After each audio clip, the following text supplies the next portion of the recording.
Bismillahirrahmanirrahim. Assalamualaikum warahmatullahi wabarakatuh. Perkenalkan, nama saya Muhammad Hafiz Syahidi dengan NIM 2103 011 0041 dari Fakultas Humaniora dan dari Prodi Bahasa dan Sastra Arab. Pada video kali ini, saya akan menyampaikan resum materi pada pengenalan budaya akademik dan kemahasiswaan Universitas Islam Negeri Muhammad Maulana Malik Ibrahim Malang. Materi yang pertama, wawasan bidang akademik dari Wakil Rektor UIN Maulana Malik Ibrahim Malang. UIN Maulana Malik Ibrahim Malang memiliki 7 fakultas. Di antaranya, yang pertama, Fakultas Tarbiyah dan Ilmu Keguruan. Yang kedua, Fakultas Syariah. Yang ketiga, Fakultas Ekonomi. Yang keempat, Fakultas Psikologi. Yang kelima, Fakultas Sains dan Teknologi. Yang keenam, Fakultas Humaniora. Dan yang ketujuh adalah Fakultas Kedokteran dan Ilmu-Ilmu Kesehatan. Ada pasca sarjana dengan 15 program studi dan total semua program studi yang ada di lingkungan kampus UIN Maulana Malik Ibrahim Malang baik dari level S1, S2, dan S3 adalah berjumlah 46 program studi.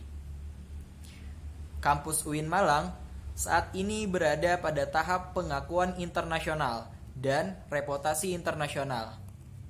UIN Malang hampir memiliki 500 lebih mahasiswa asing dari 34 negara dan mendesain kurikulum internasional dan memperbanyak program studi yang tersertifikasi internasional sudah dari tahun 2008. UIN Maulana Malik Ibrahim Malang mengharapkan mahasiswanya mempublish karya-karya mereka pada jurnal nasional hingga internasional sehingga menambah peringkat universitas dari lembaga tingkat internasional. UIN Malang memiliki integritas keilmuan, yaitu memadukan sains dan Islam, dan integrasi kelembagaan, yaitu memadukan pendidikan tinggi dan pendidikan pesantren. UIN Malang memiliki ciri khas dalam kurikulumnya, yaitu pengembangan kepribadian yang hal ini membedakan PTKIN yang lain daripada UIN Maulana Malik Ibrahim Malang. Lulusan UIN Malang diharapkan menjadi lulusan yang memiliki intelek yang ulama dan ulama yang berintelek. Materi kedua, perlu kita ketahui bahwa menjadi mahasiswa UIN Maulana Malik Ibrahim Malang adalah bukan hal yang gampang atau mudah.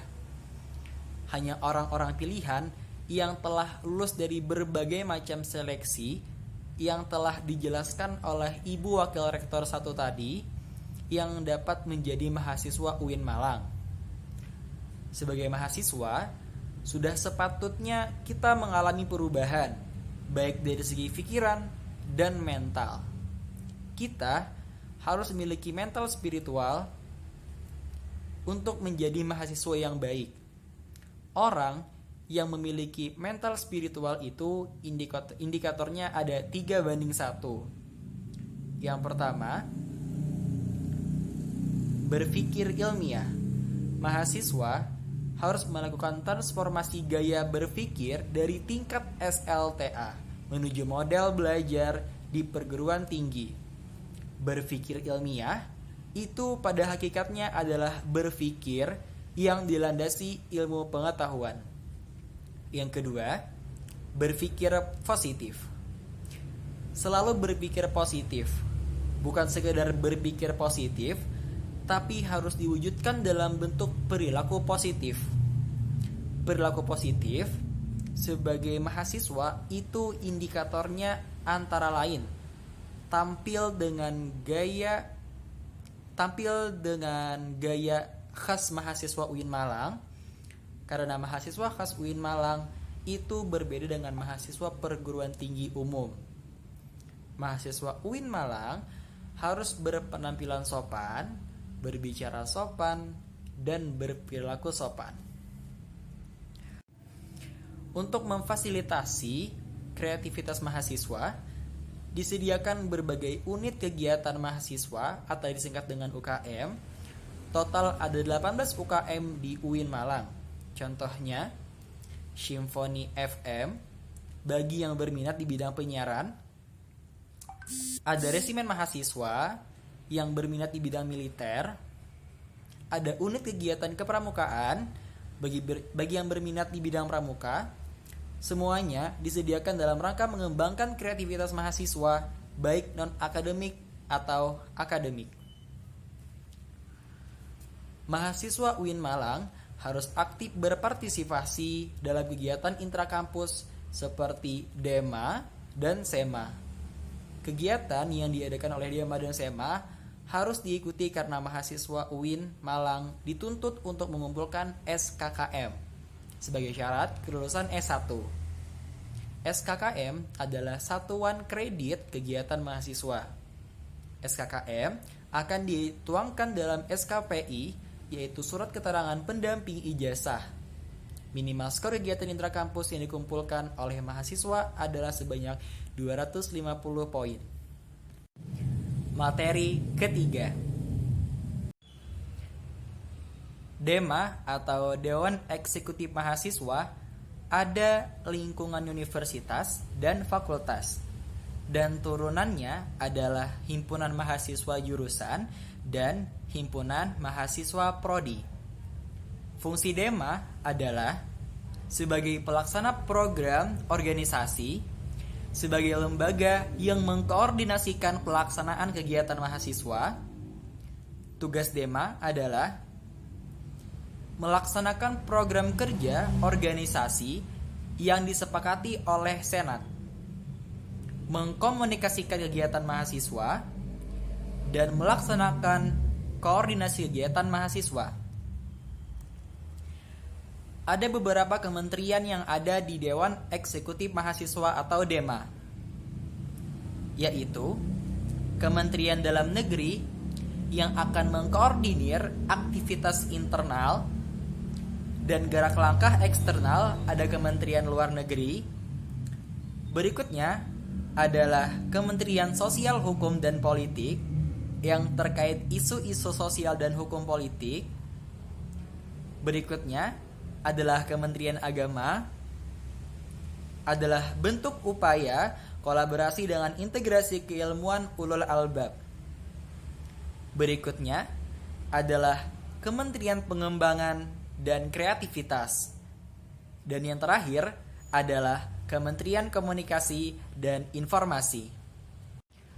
Materi 4. Senat adalah organisasi mahasiswa UIN yang berperan sebagai lembaga legislatif yang mengkoordinir DEMA, UKM, dan HMJ. Fungsi SEMA adalah advokasi, legislasi, pengawasan, dan penganggaran. Tugas SEMA adalah mengawasi DEMA, memberikan persetujuan setiap kegiatan, memberikan penegasan setiap laporan, dan memfasilitasi aspirasi mahasiswa UIN Maulana Malik Ibrahim Malang. Ada 4 komisi di SEMA, yaitu Komisi A adalah Komisi Advokasi dan Hukum, Komisi B adalah Komisi Organisasi dan Kemahasiswaan, Komisi C adalah Komisi Administrasi, dan Komisi D adalah Komisi Komunikasi dan Informasi. UIN Malang memiliki 15 UKM. Di antaranya, yang pertama adalah Menwa atau Resimen Mahasiswa, yang kedua Pramuka, yang ketiga KSRPMI, yang keempat PSM GGB, yang kelima Seni Religius, Yang keenam, teater umum dan komedi kontemporer. Yang ketujuh, Mapala Tursina. Yang kedelapan adalah Unior. Yang kesembilan adalah Kopma Padang Bulan. Yang 10 adalah Komus. Yang 12 adalah Taekwondo. Ke-13 Jepret Klub Fotografi. Ke-14 Simfoni FM. Dan yang ke-15 LKP 2M. Materi kelima. Materi dari Bapak Muhammad Hasanuddin M. Hum. Tingkat pemahaman terhadap COVID kita sekarang ini sangat rendah. Dengan banyaknya yang tidak menggunakan masker. Padahal hal itu adalah kunci untuk kita mengendalikan pandemi COVID-19 di Indonesia ini. Dampak COVID-19 bagi sektor ekonomi di Indonesia adalah melemahnya daya beli dan hilangnya pekerjaan. Karena kuncinya satu, yaitu dengan mencari titik equilibrio. Dampak berikutnya adalah dari sektor pendidikan. Dengan banyaknya orang yang putus sekolah dikarenakan anak harus bekerja dari persepsi orang tuanya. Berikutnya adalah kekerasan pada anak dan risiko eksternal dan penurunan pencapaian belajar. Dari hal tadi, Kemendikbud membuat kebijakan di sektor pendidikan pada tahun 2020 dan 2021 dengan menyebarkan bantuan sebesar 13,2 triliun dalam rangka membantu semua pelajar di Indonesia. Bantuan tersebut berupa kuota internet, bantuan subsidi, bantuan uang kuliah tunggal atau UKT, rumah sakit pendidikan, dan dukungan kepada relawan mahasiswa dan para dosen. Kolaborasi Hexa dan Helix yang menjadi kunci untuk menangani pandemi COVID-19 di Indonesia. Ada 3 kekuatan pengubah dunia, yaitu kemajuan teknologi, agama, dan pasar. Peran dan peluang UIN atau PT KIN adalah sebagai arus utama pengembangan teknologi digital, link, dan match dengan sektor industri. Menjadi kekuatan sosial techopreneur dan epicentrum ajaran agama inklusif. Menjadi generasi unggul dengan cara keagungan moral dan spiritual. Gandrung ilmu pengetahuan, memiliki digital quotient, dan kesalehan peduli sosial. Materi keenam.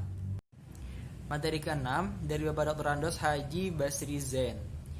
Beliau mengusung tema moderasi beragama di Negara Kesatuan Republik Indonesia. Definisi moderasi. Secara etimologi, wasita berarti jalan tengah, atau dalam bahasa Inggris middle path, posisi tengah, berkeadilan.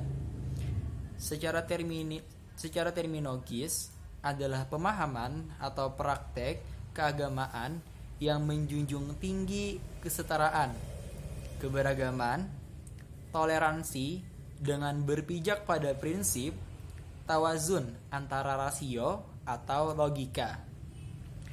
Teks serta konteks.